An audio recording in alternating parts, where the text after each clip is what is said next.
வணக்கம் நேயர்களே. ஃபீபாவின் இன்றைய காலை தியானத்திற்காக உங்களை அன்புடன் வரவேற்கிறேன். கிறிஸ்துவுக்குள் பிரியமான சகோதர சகோதரிகளே, ஆண்டவராக இயேசு கிறிஸ்துவின் பரிசுத்தமுள்ள நாமத்தில் உங்களை அன்போடு கூட வாழ்த்துகிறேன்.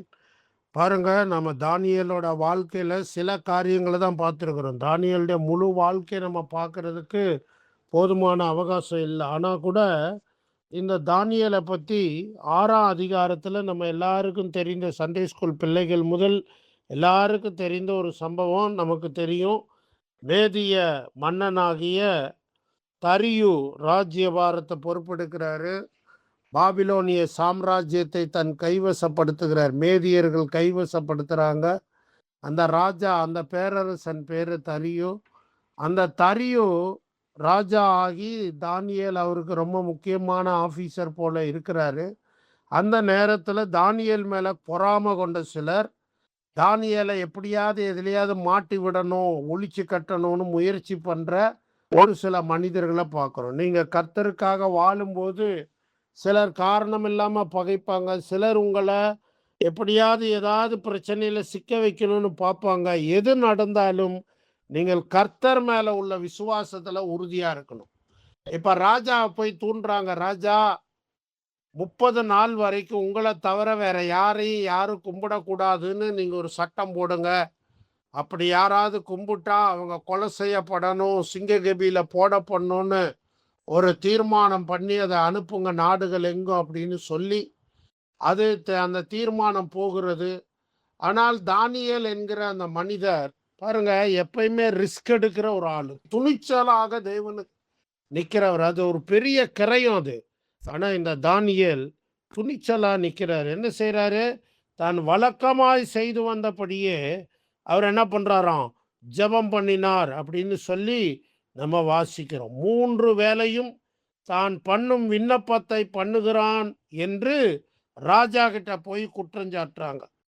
ராஜாவுக்கு தானியேல் பேர்ல ஒரு பிரியம் இருந்ததுனால தானியேலை கொண்டாந்து குற்றஞ்சாட்டுறாங்களேன்னு அவரை எப்படியாவது காப்பாற்றணும்னு என்னென்னமோ முயற்சி பண்ணுறாங்க. ஆனால் அந்த மனிதர்கள் என்ன சொல்கிறாங்க? இல்லை ராஜா, மேதியருக்கும் பெர்சியருக்கும் இருக்கிற மாற்றக்கூடாத அந்த பிரமாணத்தின்படி நீங்கள் கட்டளையிட்ட அந்த சாக்கு இது அல்லனா அந்த போட்ட சட்டம் அது பின்பற்றப்படணும். அதனால் நீங்கள் அவரை காப்பாற்ற முடியாதுன்னு சொல்லி அவரை ராஜாவை தடை பண்ண பார்க்குறாங்க. ஆனால் அந்த இரவெல்லாம் அந்த ராஜா தூங்கலை, சரியாக சாப்பிடல, அவன் மகிழ்ச்சியாக இல்லைன்னு சொல்லி பார்க்குறோம். பாருங்கள், எவ்வளவு பெரிய ஒரு இன்ஃப்ளூவன்சர் தானியேல்.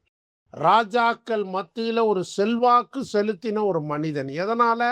கர்த்தருக்காக நின்றதுனால, கர்த்தரை விசுவாசித்ததுனால, ஜெபிக்கிற மனிதனாக இருந்ததுனால இப்படிப்பட்ட ஒரு செல்வாக்குள்ள மனிதராக இருக்கிறார்.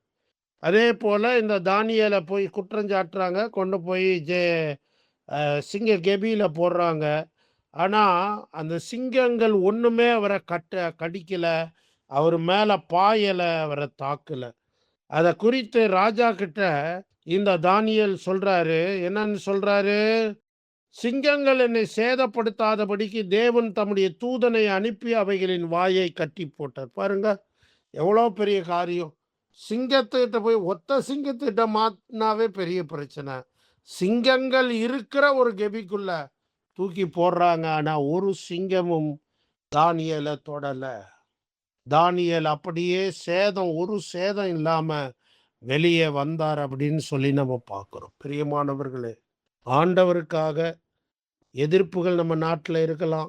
ஆண்டவரை சொல்கிறதுக்கு எதிர்ப்பு, ஆண்டவரை தொழுது கொள்கிறவங்களுக்கு எதிர்ப்பு, கூடி ஆராதிக்கிற இடங்களுக்கு எதிர்ப்பு, இப்படியெல்லாம் எதிர்ப்புகள் இருந்தாலும் அதுக்கு மத்தியில் ஆண்டவரை மட்டுமே சேவிப்பேன், ஆண்டவருக்கு மட்டுமே பணி செய்வேன், ஆண்டவரை தான் பின்பற்றுவேன் அப்படிங்கிற மன உறுதியோடு நம்ம வாழ்கிறோமா?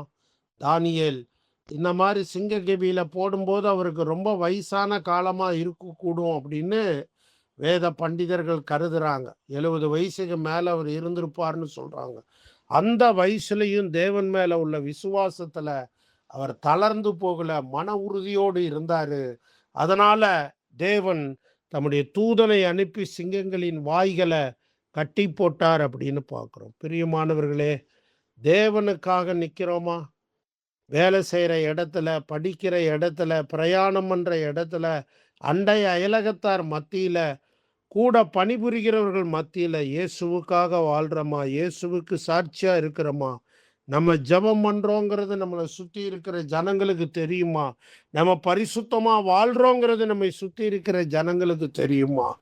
அப்படிப்பட்ட பரிசுத்த நடக்கை உடையவர்களாக, கர்த்தரை விட்டு எந்த நேரத்தில் விலகாதவர்களாக, மரண தண்டனை வரும் அப்படின்னு சொன்னா கூட தேவனுக்காக தேவ சமூகத்தில் ஏறெடுக்கிற தன் விண்ணப்பத்தை தானியேல் மாற்றிக்கொள்ளவோ நிறுத்தி கொள்ளவோ இல்லை. அப்படிப்பட்ட சூழ்நிலையில நாம் வாழ்வோம். பல நேரம் நம்ம சந்தர்ப்பவாதிகளாக, நேரத்துக்கு ஏற்றபடி மாறுகிறவர்களாக இருக்கிறோம்.